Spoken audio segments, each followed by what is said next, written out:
Welcome to the Deep Dive. Today, we are opening up a stack of sources focused entirely on a world undergoing massive, rapid change. The life of the professional truck driver. This job is essential, clearly, but the ground underneath it feels like it's shifting daily. That's exactly right. Yeah? The mission for this deep dive is really to synthesize the core conflicts facing you, the driver. We're looking at how external chaos, things like rush technology, unforgiving economics, global supply chain shifts, how all that is colliding with the absolute necessity for internal strategy, for self-management. Right. We really need to view these issues from all angles, understand the pressures, but also maybe the opportunities. Okay. And the flow of this deep dive reflects those high stakes. We're going to start right there in the cab, looking at the very real dangers, that intersection of technology and safety, where sometimes the systems fail and sometimes, well, people do. Then we'll move quickly into the economic reality check, like, why are those halls shrinking, and what do these tech wars among load boards actually mean for your paycheck? Yeah, the practical impact. Exactly. And finally, we'll zero in on what seems like the only real solution drivers are finding, how you can find ways to take back control. Control of your time, control of your future income, instead of just waiting for the industry to catch up. All right, let's start with, honestly, the most sobering part of the sources. The chilling reality of distracted driving. We're talking about an infuriating and frankly heartbreaking case, a father killed in a crash because the trucker responsible was actively watching explicit content on his device, just moments before impact. Yeah, the investigation confirmed the truck never even braked. It's just an absolute tragedy. And the lesson here, as law enforcement emphasizes, it goes far beyond what he was watching. Right. The issue is the complete dereliction of responsibility. Right. Using technology like that behind the wheel of a machine weighing, 40 tons? This wasn't some mechanical fault. It was a conscious choice. And it resulted in a vehicular homicide charge, as it should. And it forces this collision of perspectives, doesn't it? Law enforcement is seeing a measurable increase in device-related crashes with commercial vehicles. Meanwhile, you hear veteran drivers voicing frustration, saying the serious profession is sometimes treated like a video game by newcomers. The critical takeaway, and you see this from safety advocates and the courts, is that severe distracted driving, it's increasingly treated with the same gravity as drunk driving, and CDL holders are absolutely held to a higher standard. Rightly so. Yeah. You're managing an enormous amount of momentum out there. That one lapse, that single moment of distraction, it can erase lives. It can end careers instantly. The tragic consequence of human error shows the immense risk. But then the systems themselves are also failing sometimes. We have to pivot now to mechanical tech failure, which is almost as infuriating because it feels completely out of your hands, the driver's hands. We're talking about a massive Kenworth recall, nearly 14,000 trucks. Yeah, specifically the T680s, T880s, and W990s. And it's model years 2024 right up through potentially 2026 models already. And the problem described in the documents, it's alarming.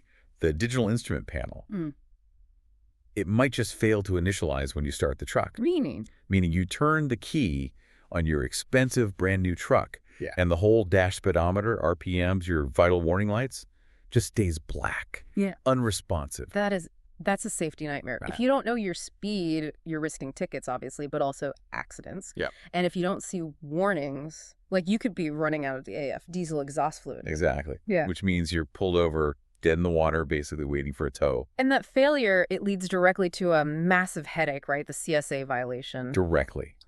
Even if you manage to avoid an accident, if you get stopped for an inspection and that dash is dark or it glitches out, it's not Kenworth who gets the points on their record. It's you, the driver. And a bad CSA score. Compliance, safety, accountability that negatively impacts your employability, your insurance rates. If you're an owner-operator, your whole business viability. So this sudden downtime for a mandatory software update, it isn't just annoying. It costs you time, real money, and potentially hurts your career standing. You can feel the frustration coming from drivers in the sources. They're asking, why rush this fragile tech? I just need reliable gauges. Give me my old school, tough analog gauges back. It really makes you wonder if truck makers, in this race for flashy features, are maybe skimping on the real-world stress testing. Well, the irony, according to the sources, is exactly that. The pursuit of these, quote, advanced digital solutions introduces entirely new, potentially catastrophic vulnerabilities, things the older, simpler tech just didn't have. It's a key tension in the industry right now. Okay, that's a powerful transition point. If the operational risk is clearly rising fragile tech, high accountability, what's happening on the reward side? The money.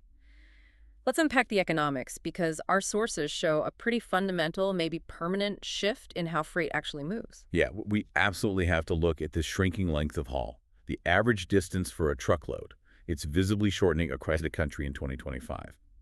And this doesn't seem temporary, it looks structural. Why? What's causing it? It seems to be a combination of factors. More localized supply chains, the building of more massive distribution centers closer to big cities, and of course the continued dominance of e-commerce. That means more LTL, less than truckload, and more short-haul work overall.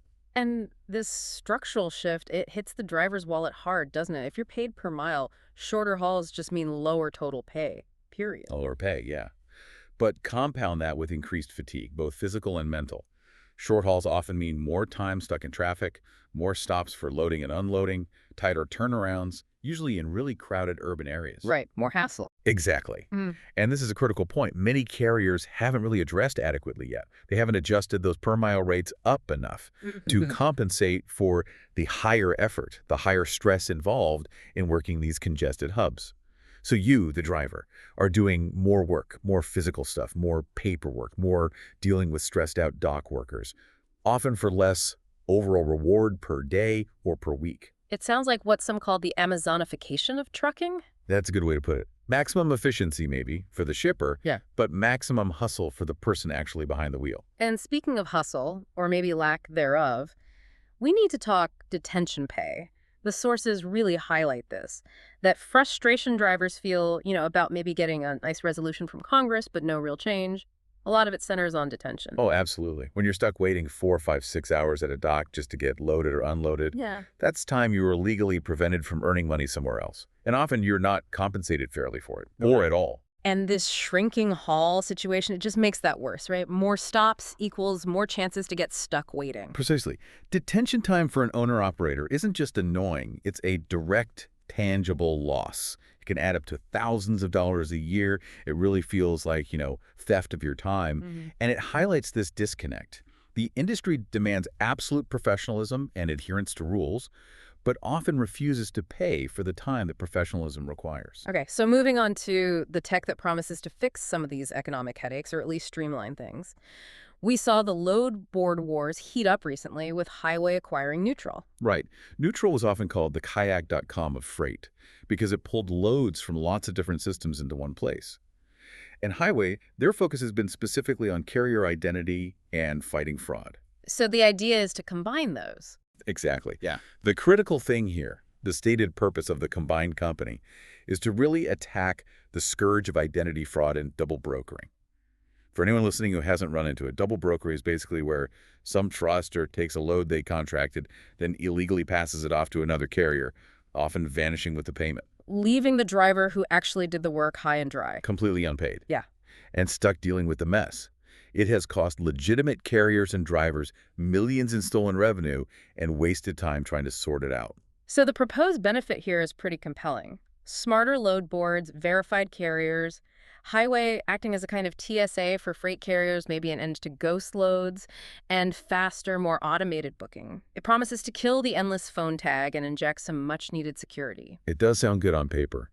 But we have to consider the ripple effects. Yeah. Shippers, they almost certainly love the idea of faster, safer freight matching. Yeah. But some traditional brokers might be nervous because automation and transparency could reduce their leverage, their information advantage.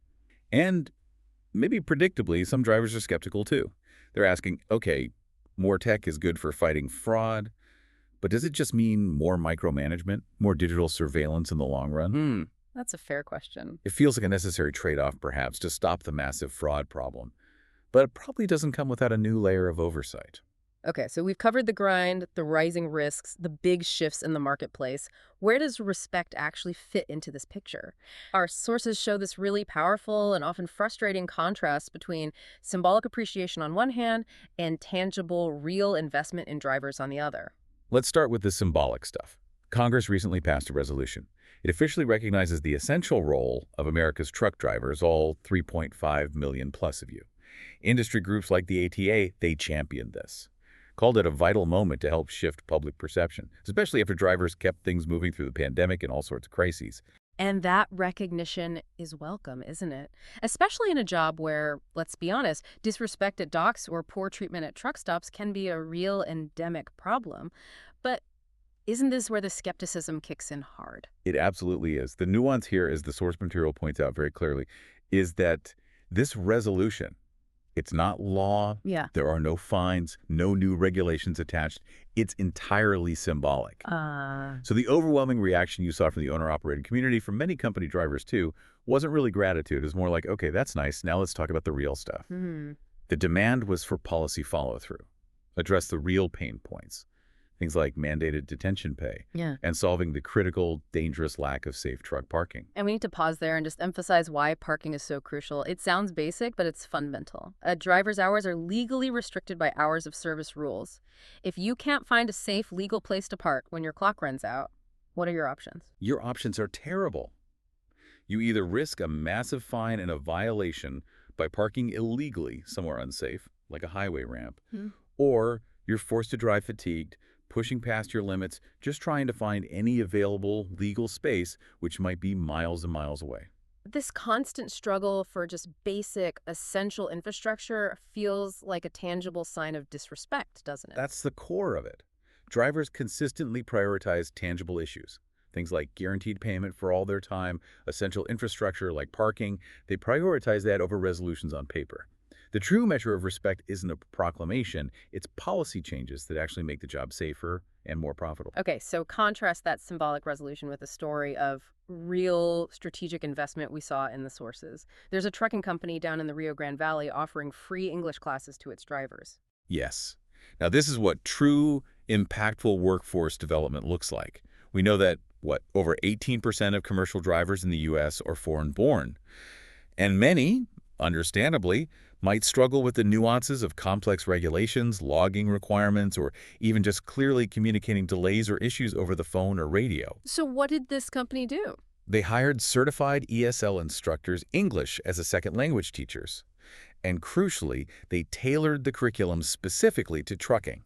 They focused on industry terms, understanding regulations, practicing daily communication scenarios you'd actually encounter on the job. That's fascinating. What are the benefits they're seeing? It seems like a triple benefit, really. First, it directly addresses a major safety and communication barrier. Understanding regulations clearly is vital for safety. Dispatchers are reporting less miscommunication, fewer delays caused by language issues, which makes the whole operation run smoother. Makes sense. But maybe most importantly, it builds driver confidence and loyalty. Investing in a driver's ability to master the language of their profession. That improves retention far more effectively than just, say, a fleeting cash bonus. It's genuine empowerment through education. It shows real respect to the driver as a professional needing specific skills. Okay, so we've laid out this landscape. High-tech risks, component failures that stop you cold, shrinking hauls cutting into pay, economic volatility, and sometimes just symbolic appreciation instead of real structural support. Given all that, what is the clear path forward for you, the individual driver who have to navigate this every single day? Well, the collective wisdom that seems to be emerging from the driver community, particularly in some of the sources we looked at, like LifeAsATrucker, is clear. The necessary shift has to be internal. You can't control the spot market freight rates, right? And you can't stop Kenworth from installing a digital dash that might glitch out. But what you can control is your response, your strategy, your future. And the solution being championed, really pushed, is training truckers, training you on how to leverage the technology you already carry, your phone, your laptop, using AI and online tools to create additional recurring streams of income. This is where it gets really interesting because this strategy isn't just about finding a side hustle. It's about maximizing mandatory downtime, isn't it? Drivers have required hours of service breaks. They have reset periods. Instead of just, scrolling social media or watching movies. Exactly. The focus shifts to using that legally mandated off-duty time productively, mastering new high-demand skills that can generate income outside the cab. Using that time. So what does that actually achieve? That recurring online income, even if it starts small, it acts as a powerful financial shield, a buffer. It ensures that you, the driver, are not solely dependent on the ups and downs of the volatile freight market. Right. So when rates inevitably tank, or when a major breakdown forces you into weeks of unpaid downtime, this extra revenue stream protects your household finances. It provides stability. And fundamentally, looking long-term, it ensures drivers can actually retire on their own terms, not just being forced out by burnout or by an economic downturn they couldn't control. It really boils down to building mastery over skills that generate income totally separate from the physical movement of freight. The sources really underscore that drivers need to proactively seek out training, find resources like the ones mentioned, retirefromtrucking.com, for instance, that provide a clear, actionable path to this kind of financial control and independence. It feels like the ultimate form of self-respect in a way. Taking ownership of your own future, regardless of what the economy throws at you or what Congress decides not to do. That sums it up perfectly. Whether it's dodging a catastrophic digital failure in your truck, adjusting to the relentless hustle of those shorter, more demanding hauls, or just dealing with the sting of getting appreciation on paper, but no real policy change. The most empowered driver, the one truly in control, is the one who chooses continual self-investment, skill diversification. You just can't stop the economic waves, can you? Or the rapid, sometimes flawed pace of technology coming into the cab. It's relentless. But you can absolutely control your response. And maybe the best way to make sure you feel respected and supported is to build that financial control yourself. Build mastery over skills that generate income outside the daily volatility of the trucking industry itself. Yeah. We've looked today at how quickly new tech AI, smarter load boards, digital dashboards is changing the industry's operations, its risks, its very nature. So the provocative thought maybe we leave you with is this. Are you adapting? Are you investing in your own skills as fast as the industry is updating its software and its business models? Because that adaptation, that self-investment, it really feels like the true path to a secure and self-determined future in this line of work.